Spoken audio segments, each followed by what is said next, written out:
I'm Taylor Craig. I'm Ryan Keelan. I'm Alex Misa. And welcome back to the Pucking Panthers Podcast. We still don't give a puck. Last we left off was Game 5, and Right before Game 5. right before Game 5, and we were all predicting a blowout win. And Oh, wait, really? Were we? No, we weren't. We were just saying we were hoping that eventually. I was predicting blowout. It didn't happen. It's been so long that our Florida friends up north already eliminated our new enemies, the New York Islanders. That's how long it's been since our last episode. At least the Islanders are out, because Yeah, I guess. you know what? Fluke. We could be around and we could just talk about how Trocheck was going down the sideline. Push it back inside the line. They got an You know, And he was there's some things tripped. you could say. had it on their stick. Trocheck. That maybe you could Smith say was tripped. It's a wrist shot and a block at the net by Letty. there was a few problems that were in the series that you could complain about. But I think it's best to just move on. Let's turn the page. Just turn the page, move on, and forget it ever happened. So there's a lot of off-season news. Looks like we just re-signed Gudbranson for 1 year, And about just $3.5 million. And then just recently, a couple days before that, we re-signed Yager to 1 more year. Yeah. I mean, he's going to be 45 years old playing for the Florida Panthers. And something that really brought a tear to my eye was he said, honestly, in my career right now, I can't see myself playing anywhere else. I love being in Florida. And, I mean, Harvey Fialkov from the Sun Sentinel, he basically said that it sounds like Yager wants to end his career here. Yeah. So that's pretty cool. It is. It is. will For a guy retire, who's from been my like kind of like a traveling guy. He's traveling finally found his place, you know? He's a traveling Okay, so next year, would you consider bringing him down off the top line going into the season? I would start him on the first line, depending on who else we get. Now, no, there's no free agency yet, so. Yeah, I think we are looking at Radulov, and I think he would be a guy from the KHL who could jump on that right. But why was he in the KHL for like 5 years? They had money. They offered him $9.5 million a year, so he went to the money. But he was like doing stuff. He was like, he's a very, I mean, he like made deals with who was he with? He got signed by the Predators maybe? I don't remember I think who so. it was. I think so. But he signed the deal and then he was very shady. He was like, oh no, but I signed the deal in KHL before I signed that one. It was just, he's just a very like, kind of, everyone from what I see is that he's a very low life kind of guy and he's very, very, I mean, he can in a second like, turn his back to you and completely leave you in the dust. And that's why a lot of people are saying they don't want him to I don't come. know. Someone in the but they're saying military wouldn't do that. They said Russian he matured, military. He could have been the Russian Maybe military. the Russian- That's why maybe they're the Red looking. Army? That's probably why they're looking at him. Well, they said he matured. They said he matured. So Yeah, I think Radulov might be a sniper we might look at, but honestly, for me, I think we gotta get a top line right winger. What did I say? We need a lot of snipers because they have a lot of those in the military. all right, but the thing is, okay, Yager had great numbers in the regular season. Honestly, if he has the production that he had last year, he had 66 freaking points. You don't take someone like that off the top line. And I mean, he plays amazing hockey with Barkov and Huberdeau. We have Barkov and Huberdeau back next year, so I mean, there's no reason to not keep him there to start the season. If anything happens that the playoffs production carries over into next season, as in him only having 2 assists in 6 games, then maybe think of demoting him a little bit. Maybe he can play with Bukestad, maybe he can play with Trocheck and move Smith up, depending on who we get. You know? My rationale with the whole thing is less about point production and more about, because him as a role model. I think if there's a guy on the team that could learn more from him, I mean, Barkov is the perfect guy to learn from Yager. Huberdeau, I think, takes a bit from him, but I think right now Barkov on the line with him learns a lot. I think if there's anyone who could also benefit, it would be Nick Bukestad. To be with a guy like Yager about protecting the puck with your body, being a big guy, taking advantage of that. I think I could see him on a line with Bukestad on the third, and I think they could play really well together. They both have big bodies, they do, Yeah. but the thing is that Bukestad uses his body for some reason way different than Yager does. Yeah. He doesn't really play like how Yager plays. And when they were playing together, when Barkov was injured for many games last year, I mean, we all were like watching and saying, okay, this is not working. It was so bad. Like they just didn't click together at all. It's like Bukestad's just not a playmaker, you know? Yeah. But I do think there was another time in the season where I thought it wasn't that bad. But I do remember that stretch when it was absolutely horrid, and they had them two together. They couldn't connect a pass. So anyway, so Yager was re-signed. Some other stuff that happened, I guess, at the end of the season, we have Trocheck that still needs to be signed. Yep. Hudler and Purcell are both unrestricted. I mean, from what it sounds like, is Purcell's the only one who really maybe has a shot at coming back.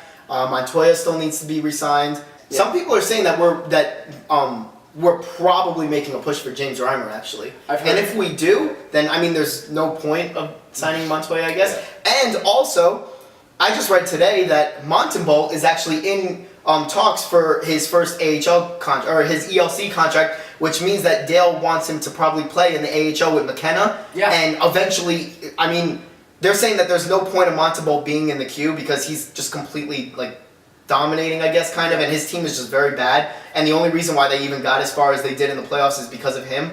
Like, everyone has been saying that. That's all I've been reading. So he is looking very promising, you know? Yeah. So that's really good that if he's really working on an ELC, and I'm not sure what's happening with Sam Britton, but, I mean, it's looking like Montembeault, McKenna could be our two guys in the AHL. That would be great for Montembeault. Doug Sifu was actually doing a radio interview with Hawk Crowder, something on 560 WQAM. It was after he revealed the teaser of the jersey, and he said that a lot of people are getting really excited about it, and I'm holding my judgment about it because the mock-ups don't really look that great to me. They look terrible. They don't really look that great. I don't think it looks that nice. Because you're looking at it two-dimensional. It's totally out of its element. But like everything about it kind of looks a little weird. So I'm open to it. I'm not gonna be one of those guys who says I'm not gonna follow the team because of it. I'm gonna buy a jersey for sure. You know, whether I hate it or like it. Jersey. Exactly. There's been a huge restructuring of the Florida Panthers, where they moved out Dale Talon, but they moved him up in a promotion. What they're saying. They're saying it's a promotion to where he's president of hockey ops, and he's going to oversee a lot. And then you have Tom Rowe, who's going to come in as the new GM. Yeah, and then you got the assistant GMs who are going to be Eric Joyce and Steve Warrior, who have been there a while. I mean, the way that Cat's on the prowl, very reliable. I mean, he's been very reliable. The way that he's making it sound is that it definitely is a promotion. It's just making it a little bit easier on his job. But he still has the overall say on what goes on, and he's still looking at the players. And you know what I mean? Like that's what they're making it sound like. Yeah. The thing is, if you have sources that are too close to the team, who will get all their information from Panthers They PR, can't say anything bad about the Panthers. They really can't, or else it ruins their reputation. Yeah. They get limited access. What we've heard is that this was a long time coming. Tom Rowe was always going to be that GM. Halfway through the year, remember when he got promoted from AHL, he got brought up from Portland to be an assistant for the Panthers. He doesn't have any military experience, but Eric Joyce does.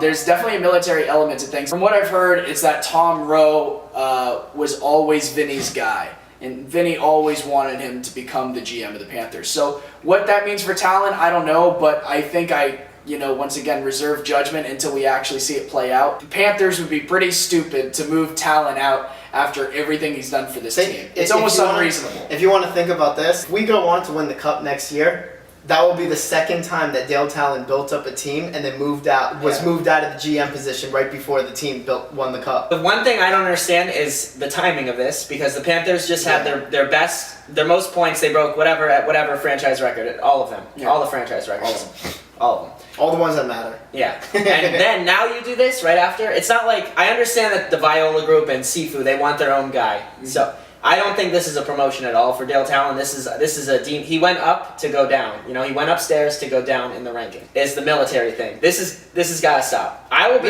You're so against it. I'm not against it, but it's when it's too much. I will be the first person when they do the "We could be heroes." I'll stand up and clap because I know that I would never go overseas and leave my family and friends and whatever and fight for the country, but they will, right? Yeah. That's great, but they're not playing hockey. They should not be inside the organization. Okay? This is a hockey team, not a military. This is a hockey team, not the military. And the best thing I read was soon the Panthers are going to take the Zamboni out and put an army tank off with a mop behind it to clean the ice. That was the best thing I listened to on a podcast. I think that a military culture in a hockey environment, I think it's almost a match made in heaven.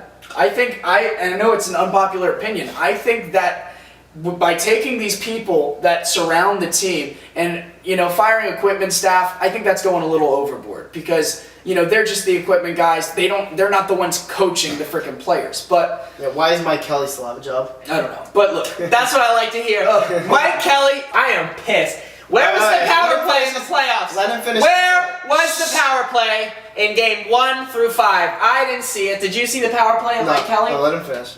He had a power play in game 6. Yeah, Mike Kelly probably had his best performance of the season in game 6. When there was no power. Yeah, because he didn't score and he didn't fail. Yeah, I mean, if you don't fail, then what? You're a hero. In my book. So look, we could be heroes. Look, listen. Speaking of heroes, I think to have military veterans around the team, I think is good for their attitudes towards hockey, especially when it's a really young team. I think it can be conducive to success, camaraderie. I think having a military culture is awesome. Half our players can't even be in the military. I think it's awesome, but when you're talking about a GM who is well liked across the league, here's what I want to know. Dale Talon? Yeah, with Tom Rowe taking Dale Talon's place, I know he's not military, but I'm just saying Tom Rowe, he's answering the phone now. Is he the one that GMs are calling about That's what the deal? I'm saying. I don't understand. I don't know. The GMs around the NHL love Dale Talon.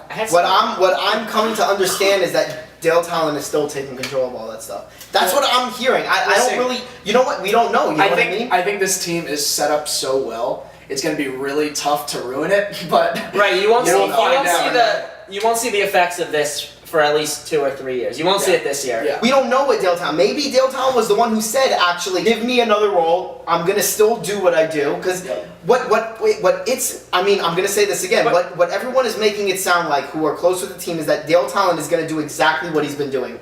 He's gonna still do exactly what he's been doing. It's just a little bit less stressful. And that there's gonna be Tom Rowe is gonna. It's gonna be more voices. That's actually That's what I forgot. Why to say. didn't they just move Tom Rowe to assistant GM? I don't know, and but then what get they're another saying- two? Like they have voice. I don't know. They Then just what's want the big want deal? Talon to be the They're president. trying to of the, push they, him out. They basically, I don't think so, because I think Tom Rowe is just the GM. There's 2 other assistant GMs, and what I kept hearing on the Hockey Futures forums and what people are saying is that Viola is a big fan of voices, a lot of voices in the thing. So what people were saying was that Talon is basically going to be the president at the top of the table, and he's going to have now rows of people.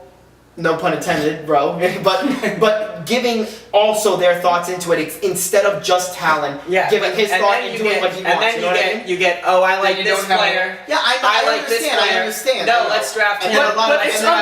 But it's unlikely you end up at a table with 6, 7 guys that say, yeah, let's offer Dave Bolin $27.5 million for 5 years. I think maybe that's a move that Talon wants to take back, and maybe if he had more voices, he wouldn't make a mistake like that. Bottom line, what they're making it sound like is that Talon is still going to do everything he's doing. He's still basically the GM, I guess, without the name, without the title, but it's basically going to be now a room full of GMs instead of just one guy doing it. That's what it sounds like. Did we have a president that got booted? Like that Talon moved. So they created a position. Yeah, they created a position. They created a position to move him out of the GM spot. It's it's fascinating. Any opinions on the Panthers restructuring of their management? Comment below. Let us know. We'll open it up for discussion. Follow us on Twitter. Subscribe to our YouTube channel. Follow us on Kick. Like us on Facebook. You can follow Ryan on Kick. But anyway, from the Bucking Panthers podcast, I'm Taylor Craig. I'm Ryan Keelan. I'm Alex Wisa. And we'll see you again soon.